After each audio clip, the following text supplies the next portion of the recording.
Hola, Freeborn Training Systems Nation, all like 10 of you, but I appreciate those of you who follow along, who watch my stuff, support it, share it, give it thumbs up and subscribe. I really appreciate that.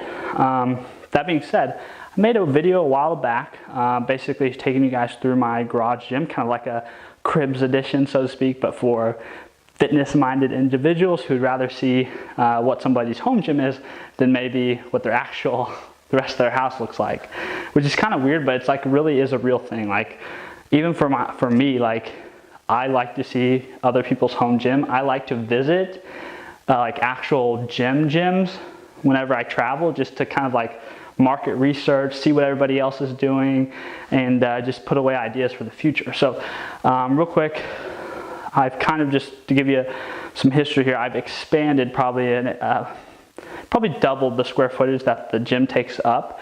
The last tour I had, we actually still parked our car in the garage when I wasn't out here actually working out, but now I've taken up basically the whole garage. The car stays outside, which the wife loves, but it's necessary, right? It's necessary. We got to take care of ourselves. But that being said, I'll get to it and just kind of take you guys around. And then at the very end, I want to talk a little bit about how maybe you guys can go about, if you're not already, setting up your own garage gym.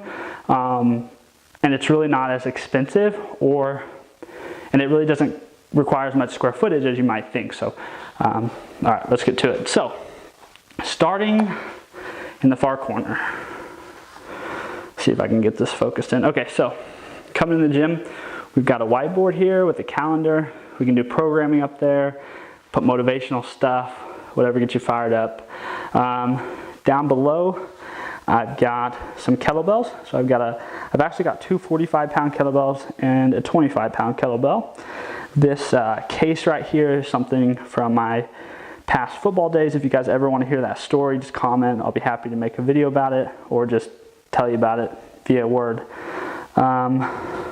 This is kind of like an old high school trophy. Defensive Player of the Year, proud of that. Okay, so over here, leaning up against the wall, I've got a PVC pipe that's about the same size as a barbell. So for just doing unloaded barbell kind of movements, grooving the position, also teaching newbies kind of how to do lifts. If we ever have somebody training over here, this bar that you guys see that's kind of dark in color is a Rogue operator bar. So it's got black oxide sleeves with like an olive drab bar. Looks pretty sick. And then I just got kind of a plain old, I don't know the brand, but it's basically just a beater bar, a real cheap barbell. I think it's Cap actually makes it. Then I've got an easy bar for doing curls, of course. You guys have to have a curl bar or you're not a real bro. Then I've got a weighted vest, which actually goes up to about 60 pounds, and you can actually remove the sandbags that are in it to drop the load or leave them all in up to 60. I've got a weighted dip belt there, which is great for pull-ups, dips. I don't do a lot of dips nowadays, but if I did have because I don't really have a dip station, so to speak, but if I did, I'd use it for that too. Those handles that I'm focusing in on there are actually handles that allow you to do kind of a neutral grip pull-up. If all you have is just a normal pull-up bar, they have little J hooks on them that just attach up there around the pull-up bar, and the handles actually hang down there. So they're pretty nifty. I got them on Amazon, pretty cheap. Okay, here's another barbell. This is a Rogue beater bar, so it's got a little thicker diameter. Great for deadlifting, things like that, challenging your grip. I use it a lot for power lifts. That operated bar I use a lot for Olympic lifting, things like that. I've got a great Rogue trap bar. I haven't been using it a ton, but it's a great option. It's just good to have.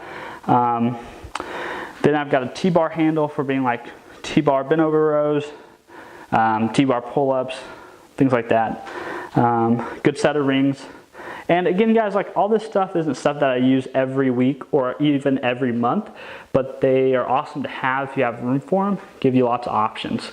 Bands for kind of constant tension work. If you don't have cables, then bands are basically going to be the only way to kind of replicate that constant tension. However, that tension always changes throughout the range of motion. As the band lengthens, the tension increases. As the band shortens, the tension decreases. So it's not perfect, but it works. It's much more cost effective for most people and space effective. Then I've got some metal, kind of just old school barbell plates. I've got a tree of those basically. And then I've got some Rogue. These are just the Rogue high temp bumper plates. I've got about, let's see, I've got 245s, 235s, 225s, and 210s. So enough to do pretty serious Olympic weightlifting. Nothing like crazy like you're gonna go compete, but to have good general athleticism, power, strength, it's plenty of weight. I've got tons of water containers to mix up my creatine and amino energy. And I've also got, for those coffee lovers out there, I've also got like a full-on coffee setup out here. I've got an electric kettle, a coffee grinder, pour over like large pour over. And I've also got a smaller pour over. That's an iPad that I keep out here just basically for writing notes down, capturing ideas, things like that. Got an Apple TV, which is great for like YouTube, picking up podcasts. I listen to a lot of podcasts, so it's nice to be able, if you're listening to one on the way home, to switch over to the Apple TV and finish it while you're working out.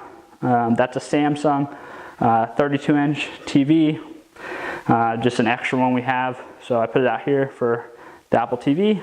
Let's see, we're getting a little dark with our lighting here. Sorry guys. See if I can get the light back. All right, there we go. And then I've got, this is the most expensive wall basically ever. I've got my PN certification, my Bachelor's of Biochemistry degree, my certification from the ACSM, my certification for a workshop I took from Tony Gentile Core and Dean Somerset, very good stuff. And then my most recent one, which was the FRC, the Functional Range Conditioning, which is basically makes me supposedly an expert in mobility training, specifically in that school. Probably not an expert, but I have a whole new tool set to work with. Highly recommend it if you're in the fitness and you're a coach, or even you just want to improve your mobility. Check out FRC. Okay, so back, I've got another whiteboard there. So another whiteboard there, and one down there on the ground. I plan on hanging that up at some point, haven't gotten to it. A couple chairs, just for when buddies come over on Saturday morning and lift. There's some place to take a break between sets if they want to. This is kind of like the odds and ends shelf. I've got some foam rollers. I don't do a ton of foam rolling a lot these days. It's good for some people, some certain situations. I think it's kind of overrated myself, and trust me, like I hit foam rolling hard, and just the ROI wasn't there for me in my opinion. Got an ab wheel, which is great for anti-extension ab work. Some of those Rogue Voodoo floss bands, valve slides, mat, another set of rings, chalk, of course, always got to have the chalk. Let's see, med ball slams, agility ladder cones, that kind of thing for the days when you want to feel athletic. And then I've got all my dumbbells. So I've got almost everything between 10 and 100, but I'm missing some of the in-between sizes. But you know, they work for everything that I need. I even got hundreds. And then I've got one flat bench, that's a Rogue flat bench. I've got one old school incline bench, real torn up, real beater bench, but it works for my incline presses and flies and chest supported rows. A super old tripod. This tripod I actually got when I was like 11 years old, maybe. No, 12 years old I probably got it, with a video camera. And really haven't used it much except for the last like 4 or 5 years. I didn't use it for many years, and now it's getting tons of use. And I've got this training table, which I get out occasionally when people come over to the house, they want assessments, that kind of thing. I can use that. It's also great for videos if I ever want to demo assessments or show people things. So I keep hold of that. Right now it's doubling a lot of times as a desk. So I wanted to have kind of a workspace out here in the gym. You know, just for when that hustle, you know, strikes you after a workout or whatnot. So I've got just a small monitor that my laptop connects to. There's actually Clifton Harsky on my Facebook feed. If you guys don't know who that is, check him out. Fitwall creator. He's got some very interesting thoughts on training. I like following his stuff. Losing the light again. Oh, and I've got if you guys can see it down there, I've got a space heater for when things get cold like it is right now. And then that's a preacher bench. If I can, sorry, the lighting sucks in here. Preacher bench for when you really want to go bro, get those curls in. And that's pretty much the garage gym right now. Oh, I didn't show you this one chair. This is just basically like a comfy chair to sit in. If you want to take a load off between sets. Yeah, and so that's the garage gym. Like, it's probably a bit much compared to most people's, but like, part of it is that I've spent the last several years accumulating equipment slowly. I also had a gym, an in-person training gym, that I closed down and split the equipment between me and the other owner when I took all my business essentially online. I am doing some in-person training now, but it's not attached to a lot of overhead, which is the key for me. Personally, I don't want to have that, at least right now, that big in-person training business, so to speak. I'd much rather use in-person training to help support my online business as I build it, and that's kind of where I'm at right now. So I'll probably always do some in-person, but just not a ton. So some of this equipment is from that, and some of it is from just accumulating over the years. I originally started with one kettlebell and a yoga mat. So that would be almost 4 years ago. So you can accumulate stuff over time, and I look at this stuff as an asset, both from the standpoint that I can sell it for cash if I ever need to. Second, it's an asset for me as a coach because I can always use it to train people and make money with it. So yeah, it's a good investment in my opinion, and I'll always have a gym, and I'll be able to always save money by never having to go pay monthly to rent equipment at a gym. So, and I think it's much more convenient. I think it's much more realistic. I think more people should be investing in home gyms instead of trying to make going to the gym at 6 o'clock at night after work fit their schedule. If you have a home gym, you can do it before you go to work, you can do it after you get off work, you can do it late at night. It doesn't matter, whenever it fits you. Brings a lot more freedom. That being said, here's what I would recommend if you're serious about getting a home gym. You don't need a ton of space. You don't need a ton of equipment. You don't need a ton of money. There's 2 pieces of equipment I think you should definitely look at investing, because just 2 pieces opens up a ton of variety when you combine them with bodyweight exercises. And the 2 pieces of equipment I'm going to recommend are these 2.